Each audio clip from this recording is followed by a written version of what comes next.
This is the Open University.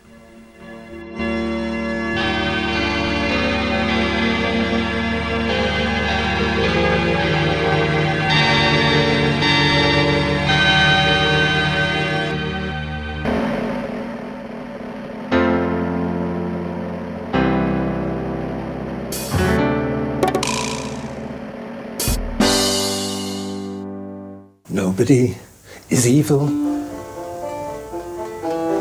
Nobody is good. All the guilty people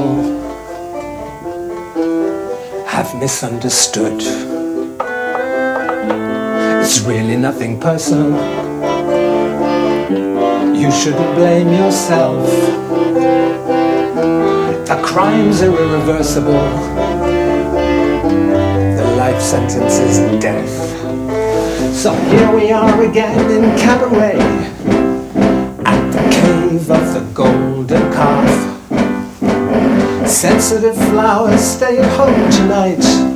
We are playing for the others, the ones given to pleasures, the ones who still remember how to laugh. A problem is no problem after all, in the Schall und Rauch of the music hall. And if you get no joy from music hall, remember there is always alcohol. And if you get no joy from gin, here is the abyss, jump in.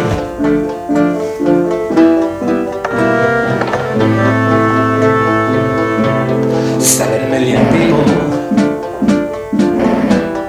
died in the Great War. Influenza, quadruple that score. Why pillage posterity? Why should they admire us when all the heroes of Valhalla weigh less than a virus? That's my song. Hello, welcome to the Open University, and we're talking about plague today. We're talking about plague as metaphor. That's my song, Morality is Vanity, which is from the late 80s. The 80s was a strange time for us, those of us who were around then, those of us who had our feelers up. It was a time of the so-called gay plague. AIDS and HIV were huge, and certainly even huger if you were in the arts world. Many, many artists, people I collaborated with, like Derek Jarman, died of it. Some friends of mine also, who were heroin users from Scotland, died in the kind of scenarios that Irvin Welsh would later use for train spotting. It was a time when the government propaganda tried to alert people to the high-risk categories, which were intravenous drug users, gay people, and so-called fast-track heterosexuals. I kind of became fascinated by that term. What was a fast-track heterosexual, and how could I become one? Because it seemed impossibly glamorous. I was already kind of finding the gay world glamorous. I felt culturally, if not sexually, queer.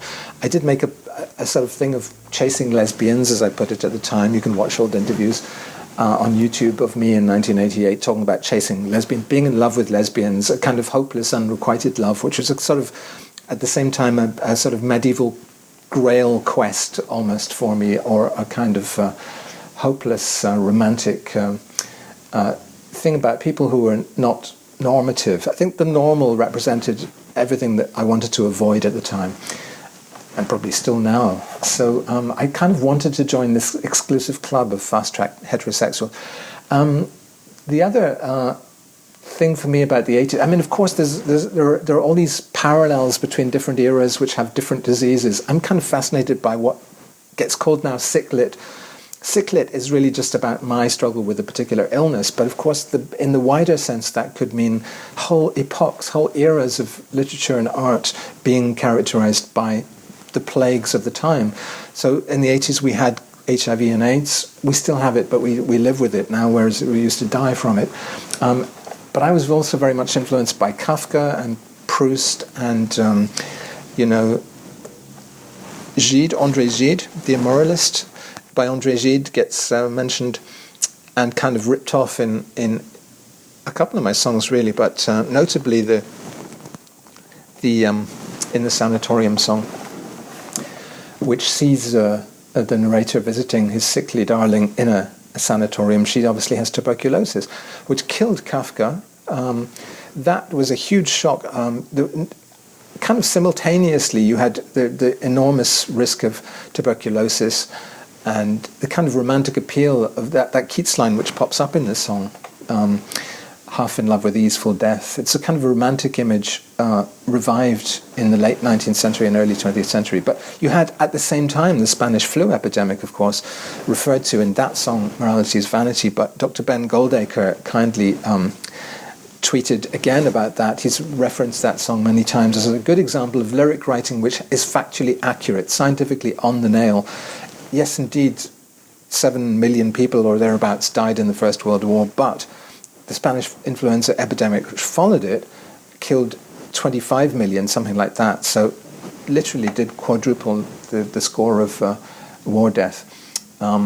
Partly linked to it, of course, because the First World War was a kind of global exercise, troops all over the world living in terrible conditions, displacements which carried diseases with them. So there are parallels to what we have today, the COVID plague of today, which is kind of coming out of globalization, has spread. You know, the case number 1 I just read today started just in November in Wuhan.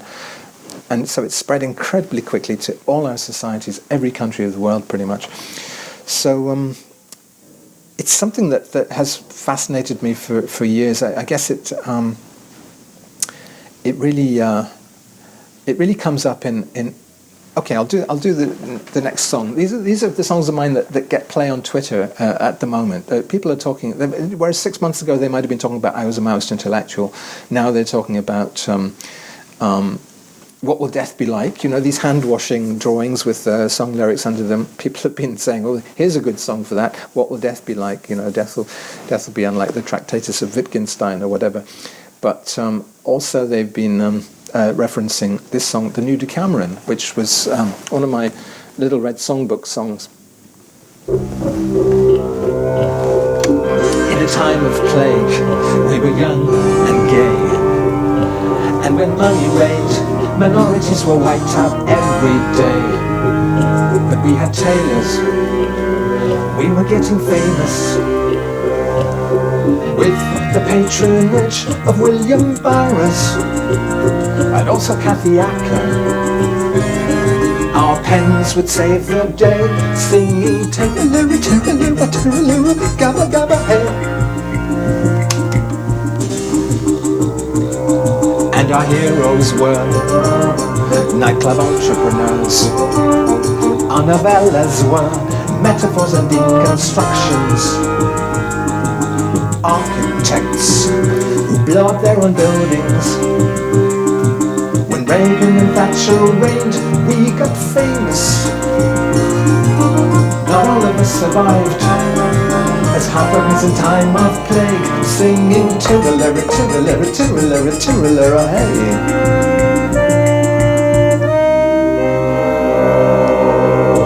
In a gilded time, when death was king, a group of authors began to write a new Decameron, whose elegance born on the Florentine. And when the 90s came, we were immune to plague, to every known strain. Then along came Kurt Cobain. It's a nasty little squib of a song.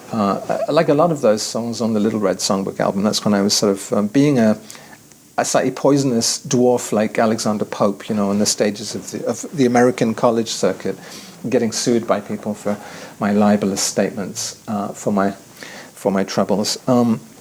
That was really a song about a group of writers called The Quick End who were performing in London in the 80s. They consisted of Don Watson, who'd been a rock critic, Mark Edwards, and Michael Bracewell, who was writing novels. The Architects Who Blow Up Their Own Buildings references, a reference to a short story of his called Missing Margate.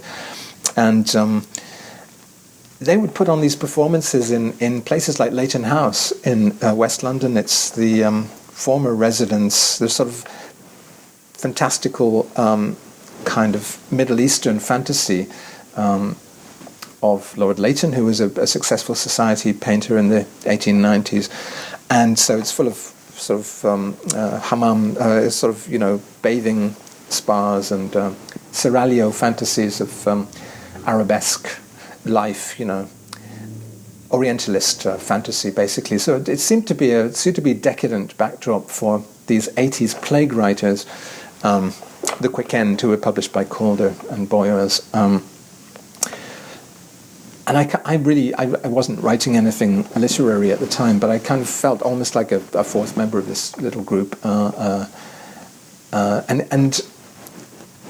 all went on to do different things. Bracewell concentrated more on art criticism and non-fiction later on, after publishing 4 novels or something. But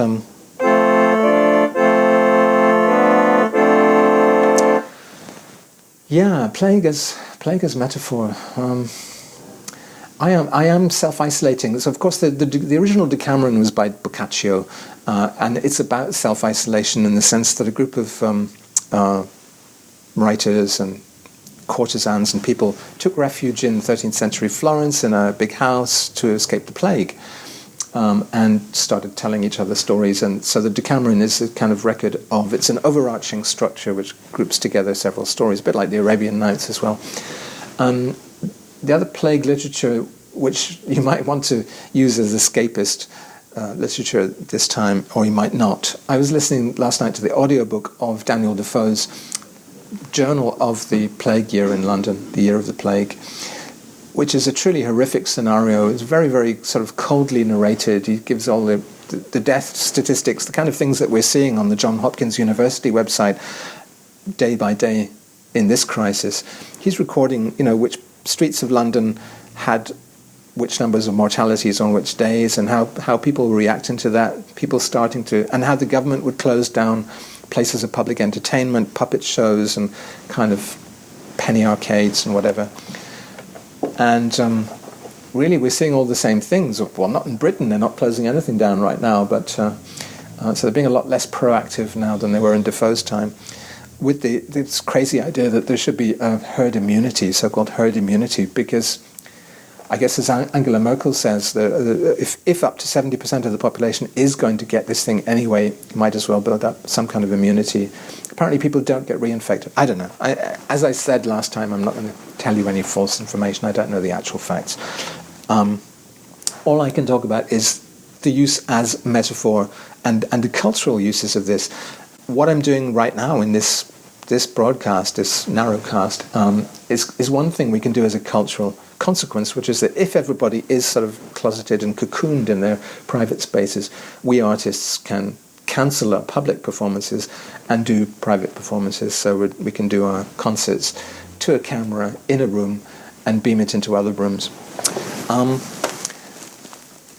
That might be a good moment to do the last song. There's just 3 songs in this little impromptu concert, and this is called In the Sanatorium.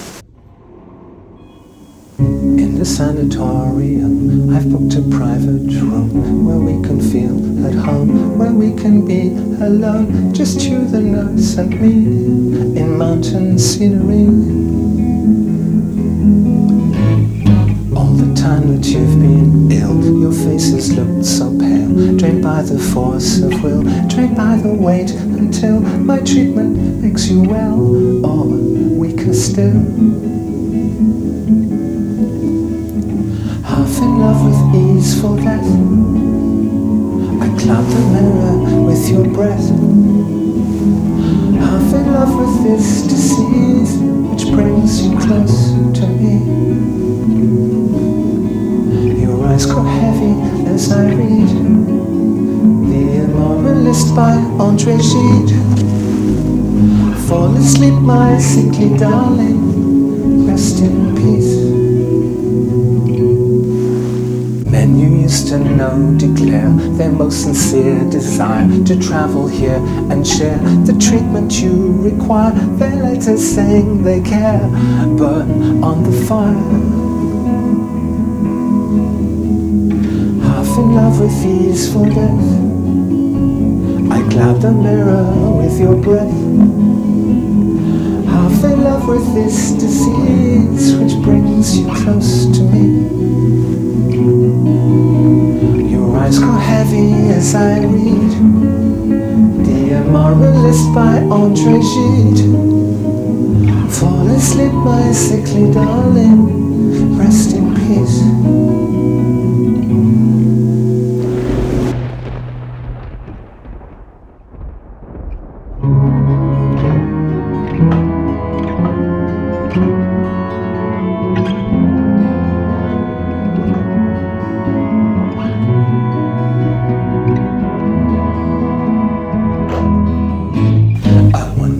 As I watch you sleep, if this possessive streak will make me force my love, or if the trick is cheap, and if you took your drug, and if you're deep enough asleep.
Open University.